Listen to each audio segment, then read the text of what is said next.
చెప్పండి సార్. ఇప్పటి వరకు సార్ మనము ఈ ప్రాజెక్టు కన్స్ట్రక్షన్ స్టార్ట్ అయిన తర్వాత ఇప్పటి వరకు 98,570 acres ఆఫ్ కొత్త ఆయకట్టుకు సర్టిఫికేషన్ జరిగింది సార్. ఇప్పటి వరకు ఇచ్చిన ఆయకట్టు ఎంత sir? 98,570 acres sir.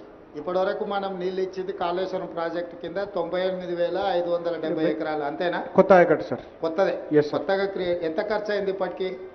Sir 93,000 crores అయింది. ఇప్పటి వరకు ఖర్చు పెట్టింది ఎంత ఒకసారి చెక్ చేసి చెప్పు. 93,872 crores సార్. ఇంకా ఎంత పేమెంట్స్ పెండింగ్ ఉన్నాయి? 3,600 crores పేమెంట్ ఉంది సార్. అంటే దాదాపుగా 97,000 కోట్ల రూపాయలు ఖర్చు పెట్టారు. ఇది ఇంక్లూజివ్ ఆఫ్ 3,600 సార్. అంటే టు బి పేడ్ కలుపుకొని ఇప్పుడు 94,000 కోట్లు ఖర్చు పెట్టారు ఇప్పటికి. Yes sir. అది 3,600 అందులో కలిపి ఉంది సార్. అదే కలుపుకొని అంటే 94,000 కోట్లు ఖర్చు అయింది ఇప్పటికి. Yes sir. 94,000 కోట్ల రూపాయలు కాళేశ్వరం ప్రాజెక్టు మీద ఖర్చు పెట్టి ఇప్పటి వరకు ఇచ్చిన ఆయకట్టు 98,570 ఎకరాలు సార్. అంతేనా? Yes sir. టోటల్ ఇంతే కదా, కొత్తగా ఏం ఆయకట్టు క్రియేట్ చేయలేదు కదా? ఇవ్వలేదు, ఆయకట్టుకు నీళ్ళు ఇవ్వలేదు సార్, ఇంతవరకు ఇచ్చాం సార్. మీడియా మిత్రులు ఇది ఒకటి నోట్ చేసుకోండి. స్పష్టంగా మీరు గందరగోళం చంద్రశేఖరరావు గారు 1 కోటి ఎకరాలకు నీళ్ళు ఇచ్చినా అని ఏదైతే చెప్పుకు వచ్చిండో ఇంతకాలం, పచ్చి అబద్ధం. ఈ పవర్ పాయింట్ ప్రజెంటేషను గత ప్రభుత్వం పాజిటివ్గా చెప్పుకోవడానికి తయారు చేసిన పవర్ పాయింట్ ప్రజెంటేషన్. దాంట్లో మేము ఎలాంటి మార్పు చేయలే.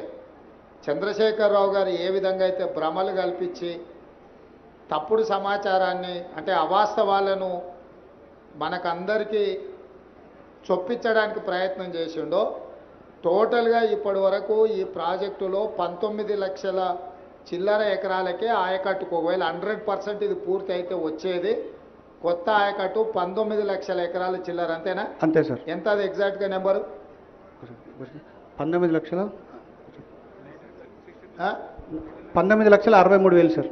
19,63,000. అంటే ఇప్పటి వరకు చెప్తాను, ఇప్పటి వరకు కేసీఆర్ గారు కాళేశ్వరం కట్టి 1 కోటి ఎకరాలకు నీళ్ళు ఇస్తున్నా అని చెప్పింది అబద్ధం. ఈ ప్రాజెక్టులో మొత్తం ప్రతిపాదించిందే 19,63,000 ఎకరాల గురించి. ఇప్పటి వరకు 94,000 కోట్ల రూపాయలు ఖర్చు పెట్టి నీళ్ళు ఇచ్చింది 98,570 ఎకరాలకు మాత్రమే. పవర్ ఎంత అవసరము? పవర్ బిల్ ఎంత అయింది ఇప్పటికి? 98,000 ఎకరాలకు ఇచ్చారు కదా. కరెంటు బిల్ ఎంత అయింది ఈ కాళేశ్వరం మీద పంపుల లిఫ్ట్కు? సార్ అది మనము పరాణం మనము కన్సాలిడేటెడ్గా పేమెంట్ చేస్తున్నాం సార్ వాళ్ళకి, ఎలక్ట్రిసిటీ బోర్డుకి. బడ్జెట్లో పరాణం 10,000 crores పెట్టి పేమెంట్ చేసి సంవత్సరానికి ఎంత అవుతుంది అని అంచనా ఇచ్చిన. ఇప్పుడు 4,900 చిల్లర మెగావాట్స్ అవసరం ఉంది అన్నారు కదా సార్. ఒక సంవత్సరంలో ఈ పంపులన్నీ పనిచేస్తే మనకు అయ్యే మెయింటెనెన్స్ పవర్ ఛార్జెస్ ఎంత అయితే అయ్యే అంచనా వేసి ఉంటారు కదా సార్. సార్ ఉంది సార్. ఒక్కసారి అది చూసి చెప్పండి. 10,000 కోట్ల పైన అవుతుంది అన్నది. 10,500. మీడియా మిత్రులు అర్థం చేసుకోవాల్సింది, కేవలం కరెంటు బిల్లులే ప్రతి సంవత్సరం 10,500 కోట్ల రూపాయలు కట్టాలి. ఇతర ప్రాజెక్టుల నిర్వహణ, బ్యాంకు లోన్లు, బ్యాంకుకు మిత్తి, ఇవన్నీ లెక్కేస్తే దాదాపుగా 20,000 కోట్ల పైన ప్రతి సంవత్సరం 25,000 కోట్లు టచ్ అవుతుంది.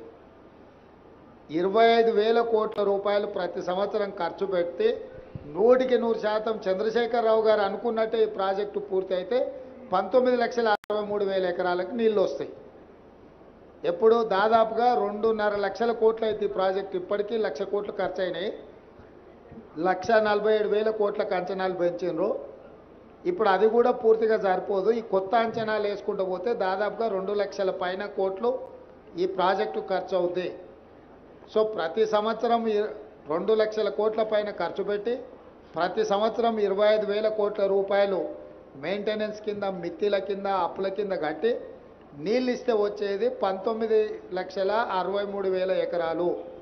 అంటే ఈరోజు వరకు పూర్తి స్థాయిలో అవాస్తవాలను చెప్పుకుంటూ అబద్ధపు ప్రచారాలు కల్పించుకుంటూ చంద్రశేఖరరావు గారు కాలం గడిపినరు. ఇదొక పాయింట్ అయితే, ఇప్పుడు ఈ కఠిన ప్రాజెక్టే కూలింది.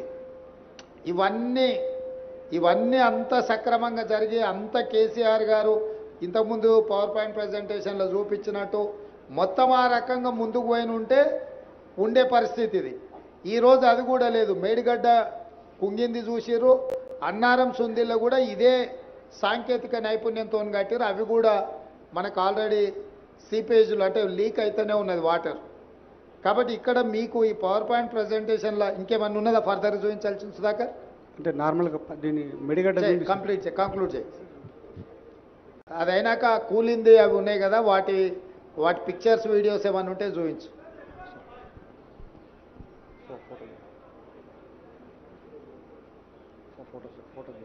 లోన్ల గురించి కూడా ఒకసారి ఆ లోన్లు ఎంత తీసుకురేంది అనేది కూడా ఒకసారి ఫైనాన్షియల్ డీటెయిల్స్ ఒక్కసారి చూపించు. సార్ మొత్తం మనకు 2 TMC 3 TMC రెండు కింద డివైడ్ చేశాం సార్. ఆ మొత్తం ప్రాజెక్ట్ కాస్ట్ వచ్చేసి 2 TMCకి 94,413 crores సార్ ఇది. దానికి మనము ఆ KIPSL నుంచి 44,614 crores లోన్ తీసుకున్నాం సార్. ఆ గవర్నమెంట్ షేర్ వచ్చేసి 28,806 crores సార్. మొత్తము టోటల్ ఎక్స్పెండిచర్ 2 TMCకి 73,500 crores సార్. అలాగే 3 TMC 33,459 crores ప్రాజెక్ట్ కాస్ట్ అయితే లోన్స్ వచ్చేసి మనకు 17,051 కోట్లు తీసుకున్నాం సార్. అలాగే గవర్నమెంట్ షేర్ 3,321 కోట్లు. Total expenditure 20,372 sir. అంటే total 2 TMC 3 TMC Kaleshwaram private మొత్తం కలిపి 1,27,000 కోట్ల 772 కోట్ల ప్రాజెక్ట్ కాస్ట్ అయితే సార్. 61,665 కోట్ల లోను, అలాగే గవర్నమెంట్ 32,207 కోట్లు sir. Total expenditure 93,872 crores sir ఇది ఇప్పటి వరకు. Yes sir. Okay, next.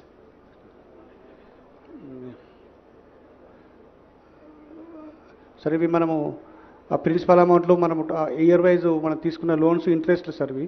ఆ ప్రిన్సిపల్ అమౌంట్ అంటే ఇయర్ వైజ్ సార్ 1920, 2021, 21-22, 22-23లో ఇంట్రెస్ట్ మనం గ్రాండ్ టోటల్ ఉంది కదా. Yes sir. రెండు సంవత్సరానికి వచ్చే ఖర్చు 21,157 కోట్లు ఉంది కదా. అది టోటల్గా సార్ 5 years సార్. అది మొత్తం టోటల్గా అంటే 1920 నుంచి 23-24 వరకు మనము అది principal paid amount sir. Paid principal amount interest sir. Okay, మంచి.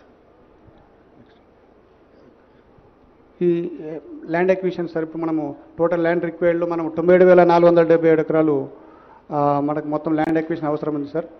అందులో 66,190 ఎకరాలు అక్వైర్ చేసినాం సార్. దాంట్లో బ్యాలెన్స్ ల్యాండ్ బ్యాక్వర్డ్ ఇంకా 31,200 ఎకరాలు చేయాలి.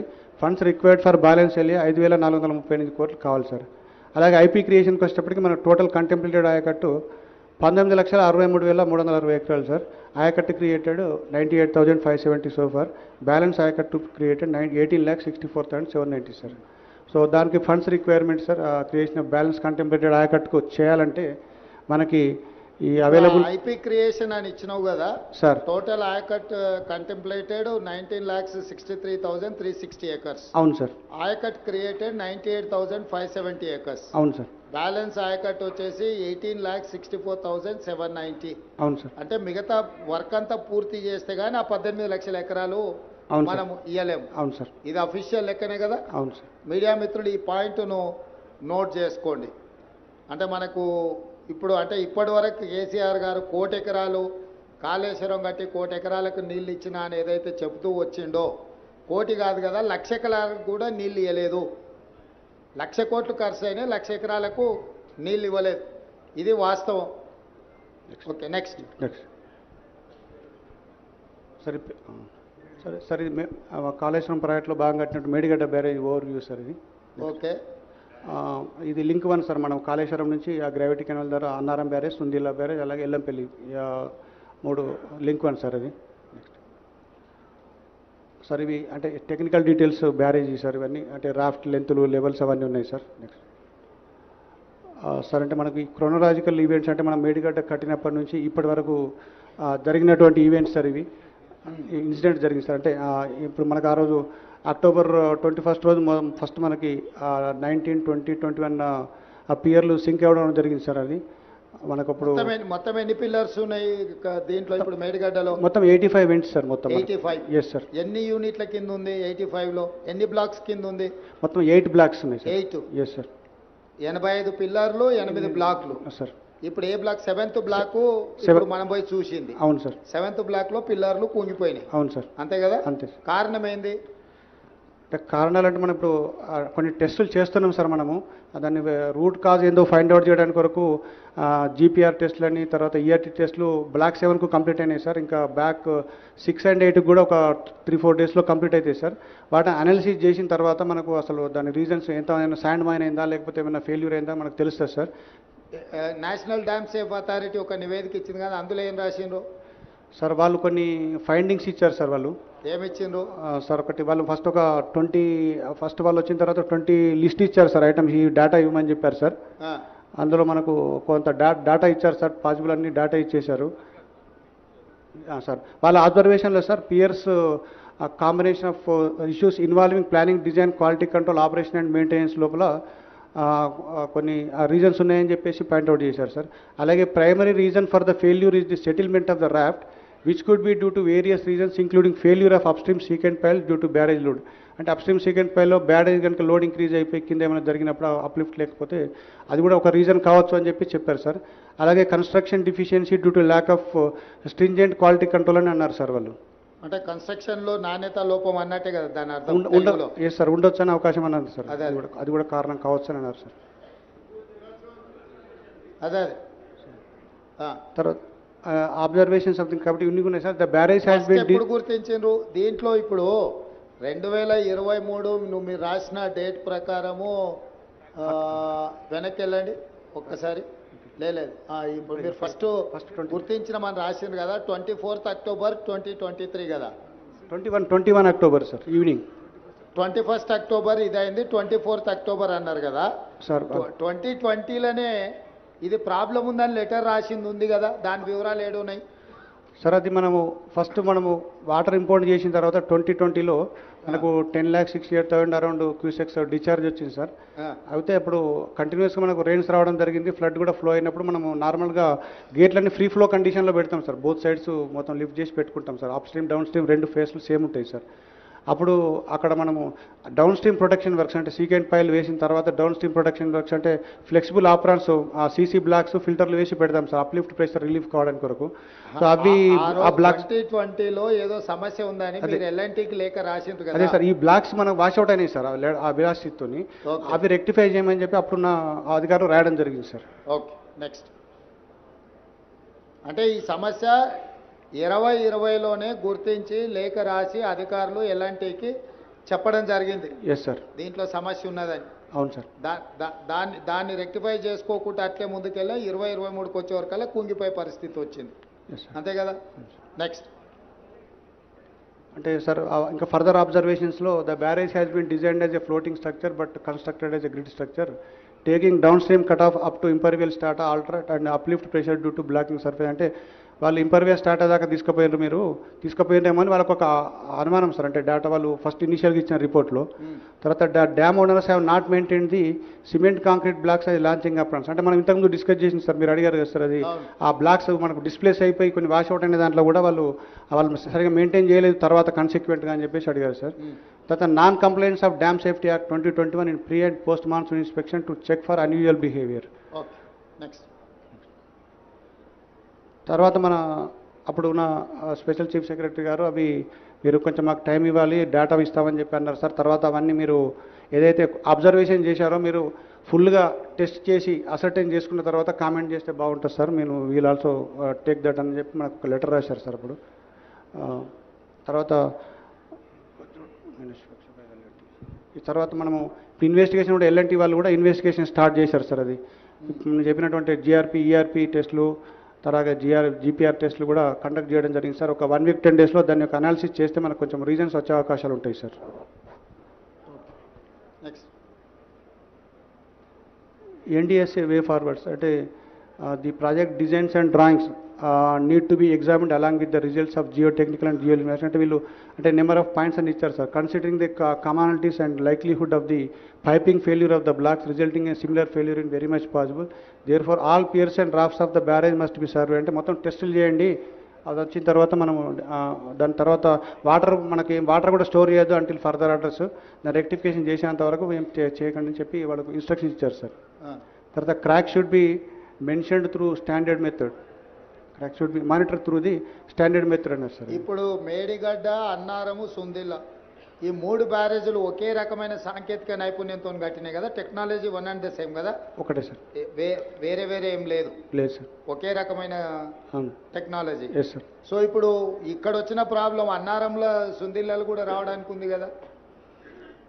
అంటే సార్ ఇప్పుడు అక్కడ కూడా చిన్న చిన్న అబ్జర్వేషన్ చేసేటప్పుడు గ్రౌడ్ చేశారు సార్, కొంతవరకు గ్రౌడ్ చేయడం వల్ల సేఫ్గా ఉండిపోయింది సార్ అది కొంత. అంటే ఇప్పుడు నువ్వు సీపేజ్ వచ్చింది, దాన్ని ఏదో చేసి రిపేర్ చేసినావు. Yes sir. కానీ ఏమీ రాకుండా అయితే లేదు కదా.